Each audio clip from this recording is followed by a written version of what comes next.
حاجی صاحبزادہ حاجی عبدالمنان صاحب کو سر آپ آئیں اور اپنے خیالات کا جذبات کا اظہار سر.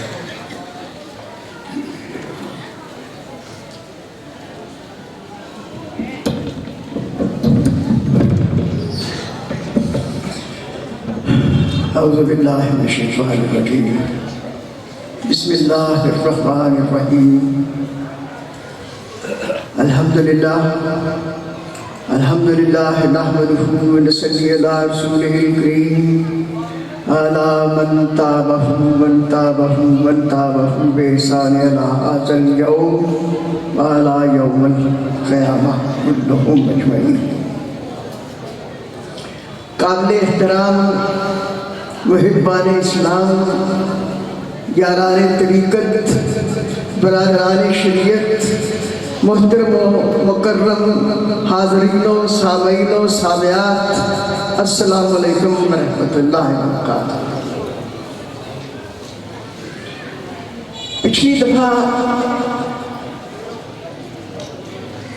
جب میں نے پچھلے عرس پہ تو میری طبیعت ٹھیک نہیں تھی، میں حاضر نہیں ہو سکا تھا، تو اس سے پچھلی دفعہ بہت مختصر بات ہو سکی تھی.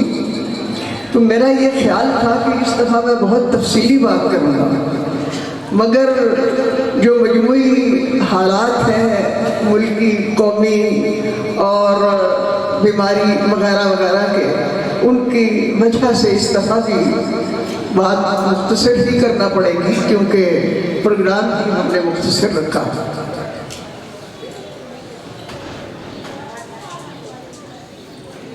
والد محترم حضرت خلیفہ محمد سعید صاحب نے ایک دفعہ فرمایا کہ یہ جو ناتواں بزرگ جسمانی طور پر بہت ناتواں نظر آتے ہیں، مگر ان میں جو طاقت ہوتی ہے وہ اس لیے ہوتی ہے جو اولیاء ہیں کہ وہ اپنی میں کو ختم کر کے اپنی میں کو اللہ تعالیٰ کی میں میں مدغم کر دیتے ہیں. تو جب وہ اپنی میں کو ختم کر دیتے ہیں اور اپنی میں کو اللہ تعالیٰ کی میں میں شامل کر دیتے ہیں، مدغم کر دیتے ہیں، ختم کر دیتے ہیں، تو پھر ان کے ہونٹ اللہ تعالیٰ کے ہونٹ ہوتے ہیں، ان کی آنکھیں اللہ تعالیٰ کی آنکھیں ہوتی ہیں، ان کی گفتگو اللہ تعالیٰ کی گفتگو ہوتی ہے. اس لیے انہوں نے فرمایا کہ یہ جو کتاب میں لکھ رہا ہوں، یہ قلم میرا ہے، ہاتھ میرا ہے، مگر لکھ اللہ تعالیٰ کا.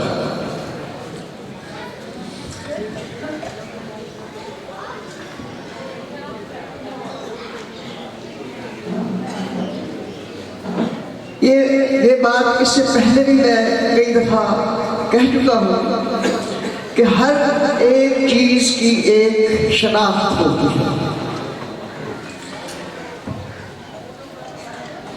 کوئل کی شناخت اس کا ترنم ہے،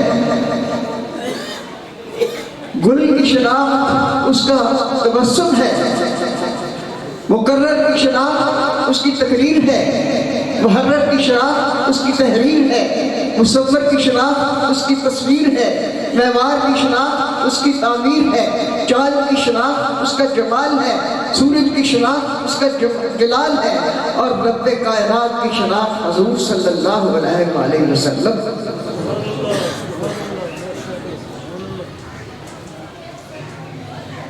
الہی نبوت سے پیشتر عرب ایک تاریخ دور میں سے گزر رہے تھے.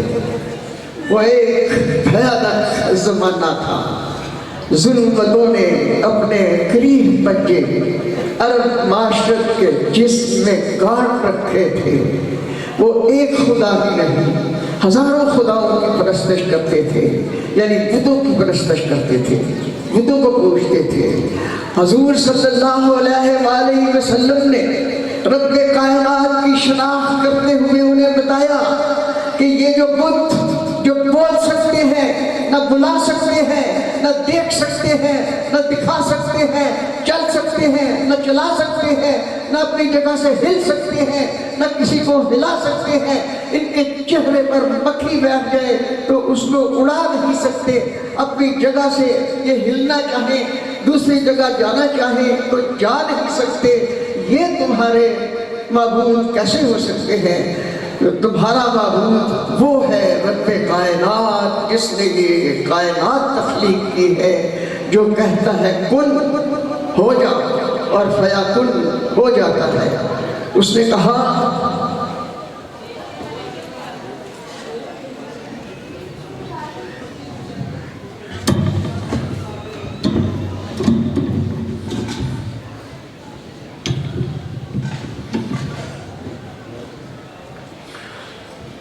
رب کائنات نے کہا کن، زمین وجود میں آ گئی۔ اس نے کہا کن، آسمان وجود میں آ گیا۔ اس نے کہا کن، ستارے وجود میں آ گئے۔